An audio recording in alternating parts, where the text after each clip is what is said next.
皆さんこんにちは、ネストリングスです。今回もランダムブースターボリューム6のパーツとスコーピオスピアのパーツを使った 3on3 バトルをやっていきたいと思います。今回チョメマルはランダムブースターボリューム6のパーツを使います。そして野水航がスコーピオンスピアのパーツを使っていきます。それじゃあ早速対戦に行きましょう。シ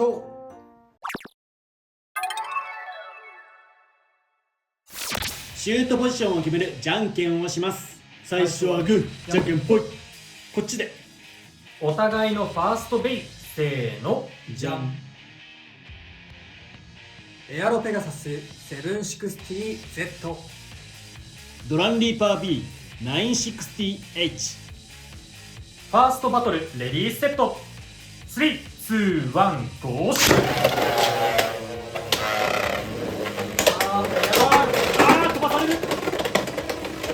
飛ばされるし体勢崩すしオーバーフィニッシュ、エアロペガサスに2ポイント。まあなんかたまたまオーバーではあるけどよし。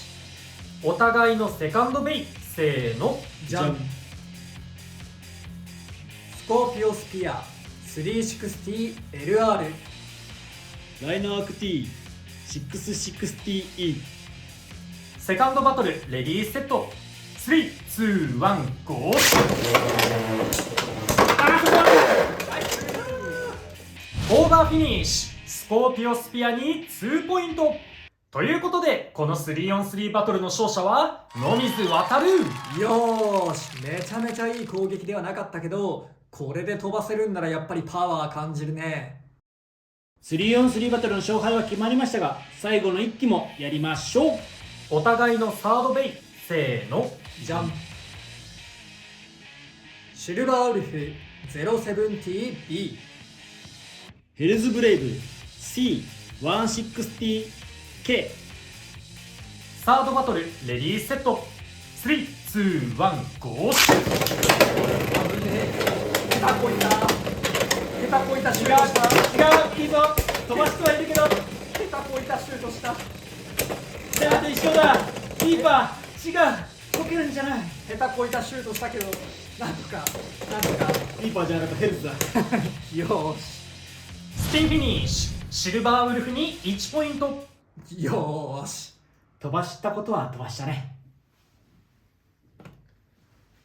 はい、3on3 バトルをやっていきましたが、いかがだったでしょうか。いやー、こっちはね、3機ともね、カスタムラインのベイにしたんだけどね、見事にボロ負けだったね、今回。そうだね。まずは私が使ったスコーピオスピアについてなんだけど、散々言われてるように重量がね、39g 後半ぐらいあるということで、めちゃめちゃ重いブレードで、やっぱりアタック力というものは非常に高いなと感じました。で、フェニックスウィングやエアロペガサスと比べるとスタミナ面やや心もたないなって思うところはあるんですけれど、でもめちゃめちゃないというわけではないので、全然そのローラッシュとかラッシュとかで使うのもありかなと思いました。ただ時給のような使い方、例えばボールとかそういったような使い方をするにはちょっと時給不足というのと、頭が重い分倒れやすくって時給をロスしやすい、スタミナをロスしやすいってところが正直気になるところではありましたね。ただそういう気になるところを全て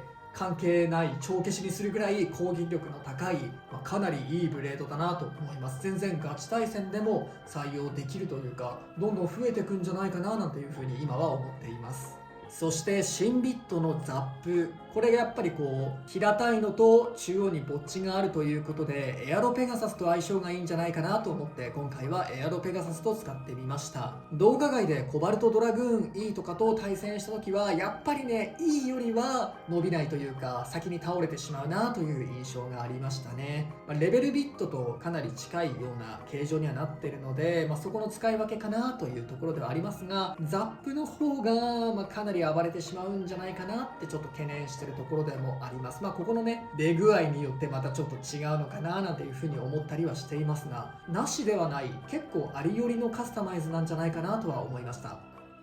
今回ね、チョメマルはランダムブースターのパーツを使ってバトルをしていったんですけど、今回ね、チャージにブレイブをつけて、チャージがね3枚刃だからちっちゃいブレイブのこの3枚刃と相性いいかなと思って、で160をつけてアタック力をねアップさせた状態でやってみたんですけどね、なんかうまくいかなかったですね。ただ結構やっぱブレイブのブレード自体が飛ばす力が強いので飛ばせはしましたね。キックビットなんですけど、正直ねまだ回数こなして回してないので、こいつはねなんだろう、一言で表すと難しいな、ちょっと何とも言えないビットかなって思います。弱くもないし強くもないっていう評価かな、今のところ。そんな感じです。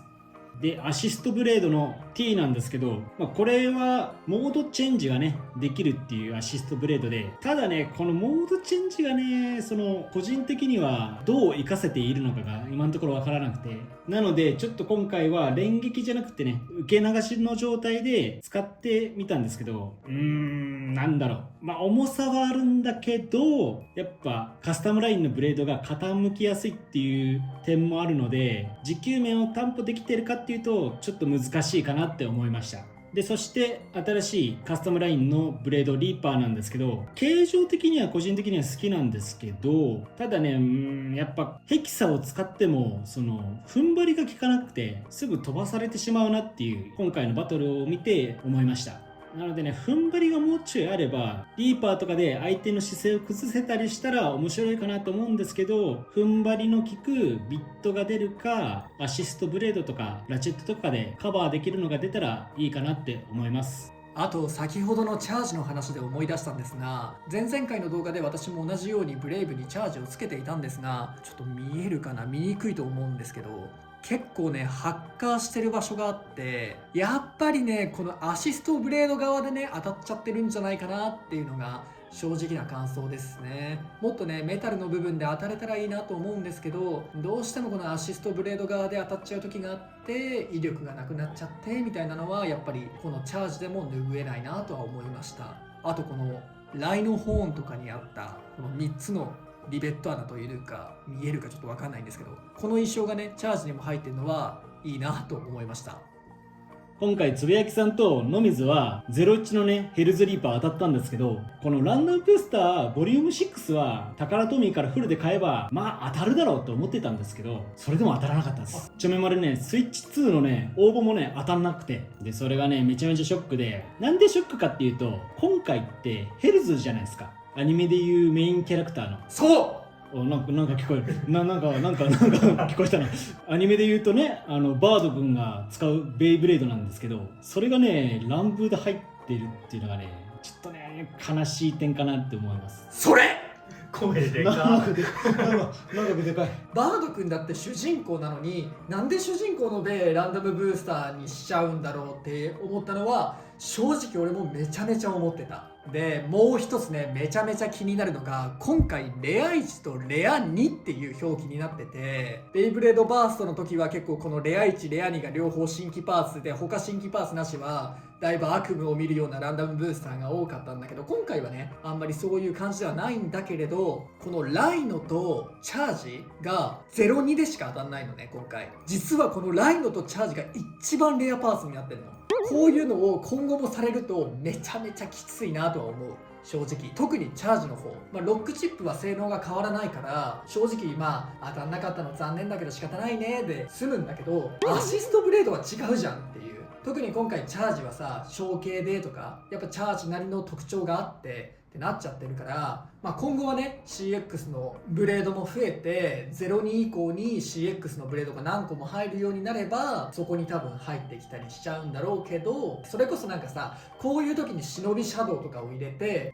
使えないけどかさ増しでチャージ入れときますとかでもいいなと正直思っちゃったんだよね。アシストブレードだけ、ね、そう単体で入れるぐらいでもいいんじゃないかなとは正直思っちゃったんだよね。だからちょっとね、このランダムブースターのやり方は正直な話をちゃんと言うと結構気になっちゃったなっていうのが本当の本音だなと思いますね。主人公のメイン、ランブーのメインはやっぱちょっと嫌だなって思ってしまいました。コロコロにリーパーのステッカーもついてたのにな。というわけでこの動画が良かったらグッドボタンとチャンネル登録よろしくお願いいたします。それじゃあまた次の動画でお会いいたしましょう。バイバーイ。